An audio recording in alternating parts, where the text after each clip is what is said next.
हर हर महादेव, जय भोलेनाथ। नमस्कार, मैं साधना पांडे मार्गदर्शन पे आपका स्वागत करती हूँ। तो दोस्तों, आप सभी को पता होगा बहुला गणेश चौथ या संकष्टी गणेश चौथ। संकष्टी गणेश चौथ पे संतान की सुरक्षा के लिए, उसके दुर्गुणों को दूर करने के लिए, उसकी समस्याओं के दूर करने के लिए हर माँ को व्रत करें या नहीं, ये दो काम अवश्य करना चाहिए। क्योंकि दोस्तों, ये भाद्रपद मास की जो गणेश चौथ होती है, संकष्टी चौथ होती है, ये अपने आप में गणेश जी का वरदान है। और आपको पता है कि गणेश जी बुद्धि और चातुर्य के देवता हैं, इसलिए व्रत आपके यहाँ होता है तो करें, नहीं होता है तब भी आप कुछ विशेष कार्य अवश्य कर सकते हैं। तो चलिए, सबसे पहले तो जान लेते हैं कि बहुला गणेश चौथ कब पड़ रही है। तो देखिए, बहुला गणेश चौथ 31 तारीख सोमवार को पड़ रही है।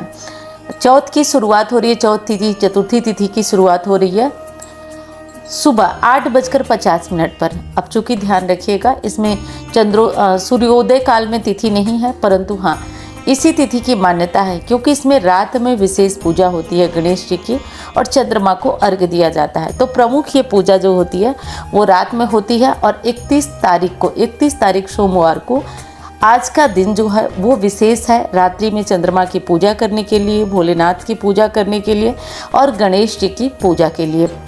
तो अब आपको पता चल गया कि 31 तारीख को सोमवार के दिन बहुला चतुर्थी और गणेश चतुर्थी का व्रत किया जाता है। देखिए, इस व्रत को लोग दो तरीके से करते हैं, जैसे कुंवारी लड़कियां भी करती हैं इस व्रत को और सुहागिन महिलाएं भी करती हैं। और हाँ, ऐसा नहीं है कि केवल सुहागिन महिलाओं, जिन माताओं के पति नहीं है, वो अपने पुत्र के लिए इस व्रत को कर सकती हैं, कोई दिक्कत नहीं है। तो चलिए, अब बताती हूँ व्रत कैसे किया जाता है। देखिए, पहली चीज़ तो अब हर व्रत में एक सवाल आएगा कि नया व्रत प्रारंभ कर सकते हैं या नहीं। तो मैं आपसे यही कहती हूँ कि इस साल पुरुषोत्तम मास लगा था और हमारे यहाँ ये व्रत का विधान है कि जिस साल पुरुषोत्तम मास लगता है तब तक नया कोई व्रत नहीं किया जाता है, जब तक संवत जल नहीं जाती, यानी होली बीत नहीं जाती। अगर आपके यहाँ आसपास में कोई ऐसा नियम नहीं है तो बिल्कुल आप इस साल नया व्रत प्रारंभ कर सकती हैं, अन्यथा नया व्रत आप न प्रारंभ करें। अब बात आती है कि पीरियड्स में कर सकते हैं कोई नया व्रत। तो देखिए, पीरियड्स में किसी प्रकार का कोई नया व्रत बिल्कुल प्रारंभ नहीं करना चाहिए, क्योंकि पहले बार के व्रत का बहुत विधान होता है। जैसे उद्यापन का विधान होता है ना, वैसे ही पहले व्रत का बहुत ज़्यादा महत्व होता है। तो जब भी व्रत कोई भी प्रारंभ करें तो कोशिश करें कि उस दिन आप पूजा कर सकें, ठीक है, ऐसी स्थिति में ही व्रत करें। अब बात आती है कि गर्भवती महिलाएँ क्या करें। तो देखिए, गर्भवती महिलाएं तो पहले अपने स्वास्थ्य का ध्यान दें, क्योंकि इस व्रत में रखा जाता है, जो व्रत होता है वो निर्जला रखा जाता है। और लगभग चंद्रोदय 9 बजे के करीब, चंद्रोदय का टाइम भी बताऊंगी, लगभग मैं बता रही हूँ 9 बजे के करीब होता है। तो इसमें गर्भवती माताएं हो सके तो अपना व्रत न करें, क्योंकि आप समझ सकती हैं कि आजकल के समय में क्या क्या दिक्कतें चल रही हैं। तो हो सके कोई दिक्कत नहीं है, आप भगवान से प्रार्थना करके अगले साल व्रत प्रारंभ कर लीजिएगा। किसी प्रकार की कोई दुविधा नहीं है, दिक्कत नहीं है, क्योंकि इतना लंबा जब आप बिना पानी का व्रत रखेंगी तो आपको दिक्कत हो सकती है। और मैं बता रही हूँ, कोई दिक्कत नहीं होती है। आप अगले साल, इस साल भगवान से प्रार्थना करें और अगले साल आप इस व्रत को प्रारंभ कर सकते हैं। अब बात आती है कि कैसे क्या करें। देखिए, संडे का दिन पड़ रहा है, एक दिन पहले, जिस दिन हमारा नहाए खाए होगा। तो संडे के दिन आपको क्या करना है कि सबसे पहले तो अपना बाल वगैरह धो लेना है, लहसुन प्याज बंद कर दीजिए। और दूसरी चीज़ रही कि इसमें नया वस्त्र पहना जाता है या नहीं। देखिए, रहता है तो पहन लेते हैं, नहीं रहता है तो कोई छठ जैसा और अन्य व्रतों जैसा कोई टेंशन नहीं है, आप बिल्कुल है तो पहन लीजिए। अब इसमें क्या करना है कि एक दिन पहले नहाए खाए के दिन ऐसा कोई नियम नहीं है कि आप क्या बनाएं क्या खाएं, कुछ नहीं। आप जो भी बिना लहसुन प्याज का बनाना खाना चाहती हैं आप खा लीजिए, पी लीजिए। क्योंकि ये व्रत जो है निर्जला होता है, तो शाम का जो खाना होता है वो कोशिश करना चाहिए कि थोड़ा हल्का रहे और पानी ज़्यादा पिएं हम लोग, क्योंकि अगले दिन हमें सोमवार को 31 तारीख को निर्जला व्रत करना है। तो बहुत ज़्यादा भारी कोई खाना खा लेंगे तो उसको पचाने के लिए पानी की देर तक आवश्यकता होगी, तो शरीर हमारा डिहाइड्रेट होगा। तो जल्दी खाना खा लें, ऐसा कर लें आप। उसके बाद अब देखिए, इसमें कोई नियम नहीं है क्या बनाएं क्या खाएं। अगर आपके यहाँ का कोई नियम है तो उसको समझ लीजिएगा, आप वो चीज़ बना के खा लीजिएगा। अब सोमवार के दिन सुबह उठेंगे, हो सके तो आप आम की या नीम की दातून से दांत साफ करें। और हाँ, इसमें सरगी भी होती है, ध्यान रखिएगा। इसमें सरगी आप 2:30 से 3 बजे, 3:30 बजे तक भी आप सरगी ले सकते हैं। सरगी में अन्न मत लीजिएगा, आप नारियल पानी, केले, दही, जो भी आपको ठीक लगे आप वो ले लीजिएगा। मौसम बदल रहा है तो थोड़ा दही वगैरह से सुबह सुबह परहेज़ करिए, क्योंकि खाली पेट है अगर इस तरह की कोई चीज़ ले तो सर्दी का डर रहता है। तो आप ये सब देख लीजिए। नहीं तो सबसे ज़्यादा सुविधाजनक है कि आप कुछ भी मुंह में डालकर पानी पी लें। अगर आपको सर्दी का डर नहीं है तो थोड़ा केले खा लें, ये बहुत अच्छा रहता है, या नारियल पानी पी लें, दोनों में से कोई एक चीज़ आप खा लें। उसके बाद अब आप क्या करेंगे कि सर्गी के बाद अब आप सवेरे चाहें तो, अच्छा इसमें बात आएगी कि नहा के सर्गी करें, ऐसा कोई नियम नहीं है। आप सर्गी कर लीजिए, क्योंकि आप या तो बहुत पहले 2 बजे उठें, नहा धो करके पूजा करें तब पानी पिए, ऐसा नहीं है। आप सर्गी कर लीजिए, आप ब्रश करके, और जो हमारा रोज़ का ब्रश होता है वो करके सर्गी कर लीजिए। उसके बाद आप क्या करिए कि सुबह उठिए, अपना जब सर्गी वगैरह हो जाए तो अगर आप सोना चाहती हैं तो सोइए। 4:30-5 बजे जब आपकी ज़रूरत है तब आप उसके अनुसार उठिए। उठ करके दातून करिए। दातून आप नीम का, आम का, कोई भी कर सकती हैं। दातून करने के बाद आप उठें, नहा धो करके जो घर का सामान्य अपना पूजा पाठ होता है वो कर लीजिए। और आज व्रत है, पूजा तो शाम को होगी, लेकिन हाँ आप चाहें तो सुबह से भी तैयार हो सकती हैं। अब इसी तरह आपको कुछ खाना पीना तो है नहीं, बस गणेश जी का ध्यान करते रहिएगा। अच्छा एक चीज़ और बताऊं, आज शाम को चंद्रोदय का टाइम मैं आपको बताऊंगी, तो वो चंद्रोदय का टाइम आप लोग ध्यान रखिएगा। उसी टाइम जो है आप लोगों को पूजा करना है। हाँ देखिए, अब क्या करना है आपको, चंद्रोदय के टाइम में पूजा तो आपको करना ही करना है। साथ साथ ये ध्यान रखना है आपको कि पूजा के लिए अगर आप चाहें तो कुछ भगवान के लिए मीठा बना सकती हैं। अगर शक्ति है, सामर्थ्य है, आपका शरीर चल रहा है तो बनाएं, नहीं तो देखिए हमारे यहाँ तो मार्केट की मिठाइयाँ ही चढ़ जाती हैं। तो मार्केट की जो भी मिठाई आपको थोड़ा ठीक ठाक अच्छी दुकान से मिले आप वो ले लीजिए। अब फल में जो भी ऋतु फल, जैसे इस समय अमरूद तो हमारे यहाँ ज़रूर चढ़ता है, तो आपको बता दूँ आपके यहाँ का भी ये नियम होगा तो मुझे कमेंट में बताइएगा। अमरूद चढ़ता है, केला, सेव, यही सब चीज़ें जो मिल जाती हैं वो सब चढ़ जाता है। और इसमें कुछ खास पूजा नहीं होती है, बस एक चौकी लगा करके आंगन में या छत पर चौकी लगा करके पीला कपड़ा डालकर बस एक कलश रख दीजिए, कलश पर दिया जला दीजिए, गणेश जी की या शिव परिवार की पूरी पूजा कर लीजिए। गणेश जी का गणेश चालीसा कर लीजिए, गणेश अथर्वशीष कर लीजिए, बस इतनी पूजा कर लीजिए। और यदि आपके पास किताब है तो सुन लीजिए गणेश चौथ की कथा, नहीं है तो यूट्यूब वगैरह पे तो अपलोड होती ही रहती है, तो आप सुन लीजिए। बस यही छोटी सी एक गणेश चौथ की पूजा है। और अगर आपको पूजा विधि पूरी देखना है तो गणेश चौथ पूजा विधि मार्गदर्शन सर्च करेंगे तो वो मिल जाएगी, या मार्गदर्शन गणेश चौथ पूजा तो वो मिल जाएगी। अब आप क्या करेंगे कि ये सारी पूजा तो आपकी हो गई।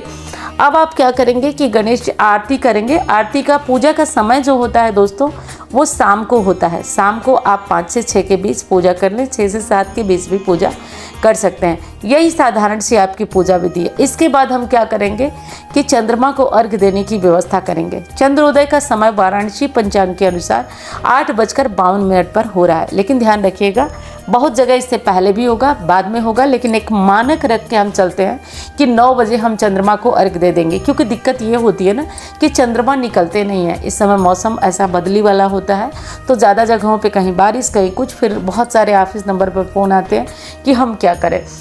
तो देखिए इसमें दिक्कत ये आती है कि चंद्रमा निकलते नहीं है, तो एक मानक समय मान के चलिए 9 बजे तक सबके यहाँ 9, सवा 9 तक चंद्रमा निकल जाएंगे। तो आप 9 बजे 9:05, 10 मिनट 15 मिनट तक वेट करिए। उसके बाद आप चंद्रमा को अर्घ बिना उनको देखे ही दे दीजिए। चंद्रमा को अर्घ देने में थोड़ा सा गाय का कच्चा दूध लगता है, थोड़ा चावल लगता है, सफ़ेद फूल लगता है, और ओम चंद्रमशे नमः या ओम सोम सोमाय नमः बोलते हुए चंद्रमा को अर्घ दीजिए। उसके बाद चंद्रमा को जो भी आप थोड़ा धूप दीप सब दिखा दीजिए, प्रणाम कर लीजिए, क्योंकि गणेश जी की पूजा है ना, तो बिना चंद्रमा को अर्घ दिए ये पूरी नहीं होती है। और हाँ एक चीज़ आपसे कहना चाहूँगी कि आप जैसे मान लीजिए कि आपके भगवान न करे दुर्भाग्यवश आपके यदि पति नहीं है, तब भी आप आज के दिन आप बहुत अच्छे से तैयार होंगी। सिंदूर बिंदी वगैरह तो नहीं लगाएंगी, लेकिन हाँ मेहंदी वगैरह लगा सकती हैं। अगर आप लगाती हैं, आपकी इच्छा करती है, तो कहा जाता है कि बेटे की माँ कभी भी विधवा नहीं होती है जिसके बेटे होते हैं। तो आप बिल्कुल ऐसे तैयार हो सकते हैं। और माँ भगवान की कृपा से जिसका सुख सौभाग्य है वो क्या करे कि सब कुछ अपना पहन ओढ़ के अच्छे से तैयार हो जाए।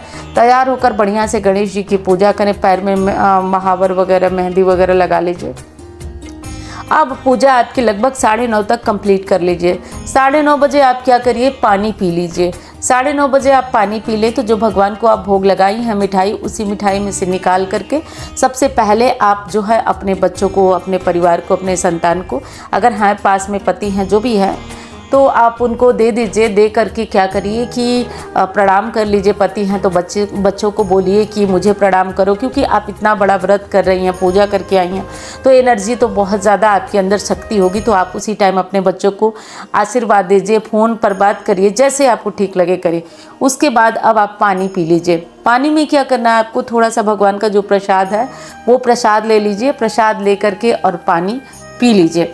पानी में आपको जैसे पहले थोड़ा गर्म पानी ही पीना चाहिए, क्योंकि ठंडा पानी एकदम से पीने से तकलीफ़ हो सकती है। तो गर्म पानी आप गर्म करके थोड़ा सा, और कोई भी प्रसाद से ही पानी पिए आप। उसके बाद आप कोई फल वगैरह खा सकती हैं, मूंगफली खा सकती हैं, साबूदाना, जो भी आपका व्रत का खाना होता है आप व्रत का ही खाएंगी, आप अन्न नहीं खाएंगे। अब बहुत लोग कहते हैं कि हमारे यहाँ तो अन्न खाया जाता है। चलिए, खाया जाता है तो आप खा लीजिए, लेकिन परंपरा यही है कि उसके बाद आप कुछ भी फलाहारी ले सकते हैं। पानी, चाय आप रात में जब तक जगे हैं आप पी सकते हैं। अगले दिन सुबह आप नहा धो करके कुछ ब्राह्मण के लिए कुछ अनाज निकालें, कुछ थोड़ा सा दक्षिणा पैसे निकालें, और आप अपना जो भी खाना चाहें बना करके आप लहसुन प्याज वाला खाएं या जो भी खाएं, मंगलवार को सुबह आप इस तरह दान कर लें। अब देखिए, बहुत सारे लोगों का मंगला गौरी व्रत जो है सावन के बाद भी होता है, वो पूरे 1 साल का करते हैं, तो उनके लिए तो बहुत कष्ट होगा, बहुत ज़्यादा कष्ट होगा।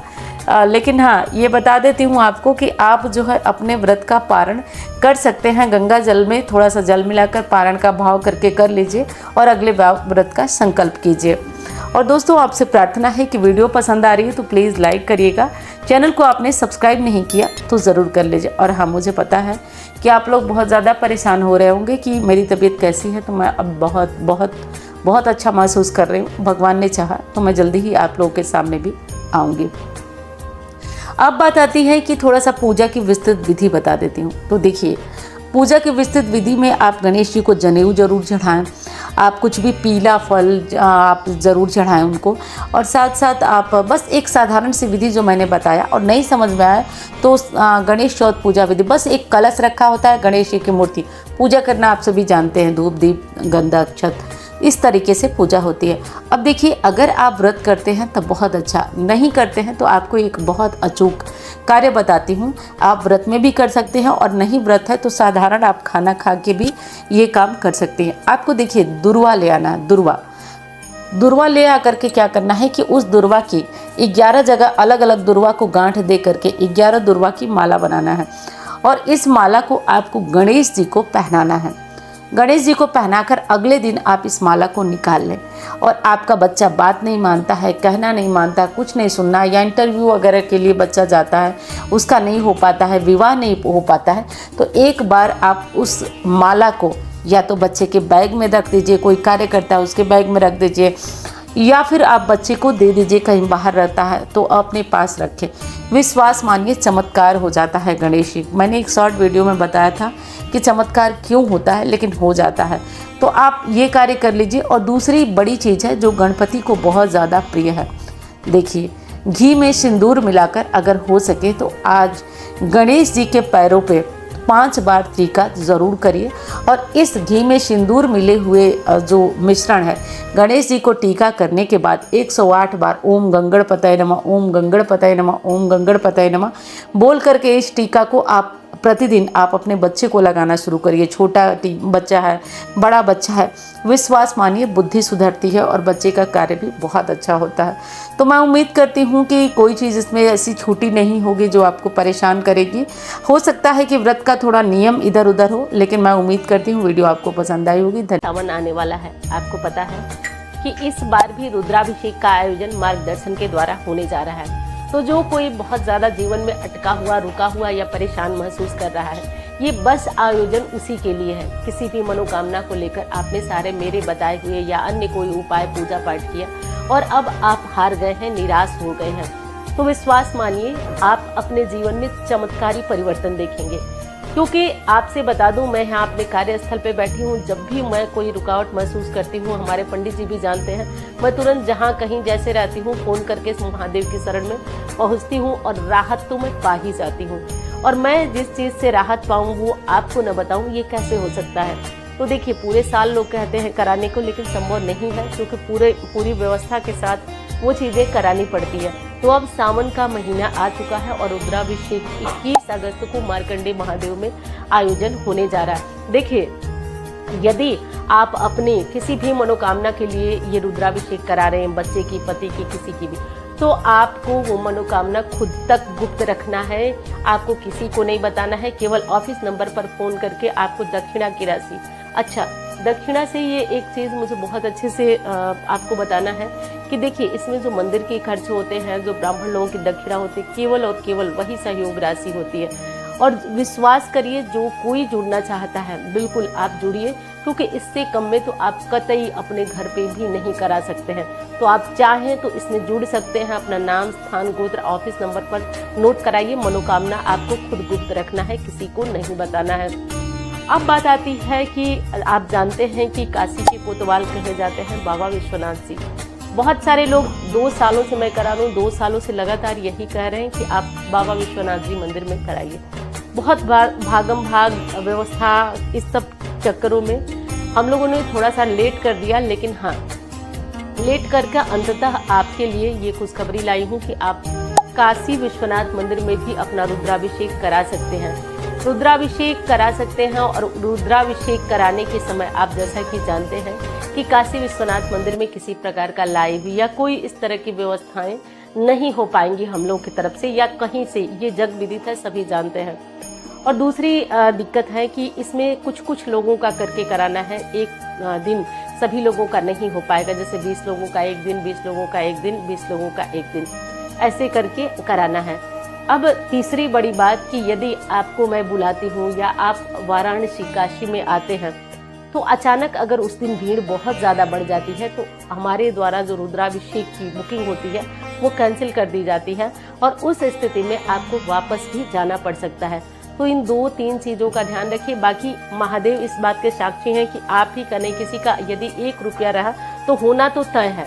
वो तो रुद्राभिषेक आपका हर हाल में होगा, लेकिन हाँ, यही है कि आपको वापस भी वहाँ से जाना पड़ सकता है। लेकिन आप विश्वास करिए, काशी में यदि कहा जाता है कि सबसे पावन कोई जगह है तो वो होता है शिव मंदिर।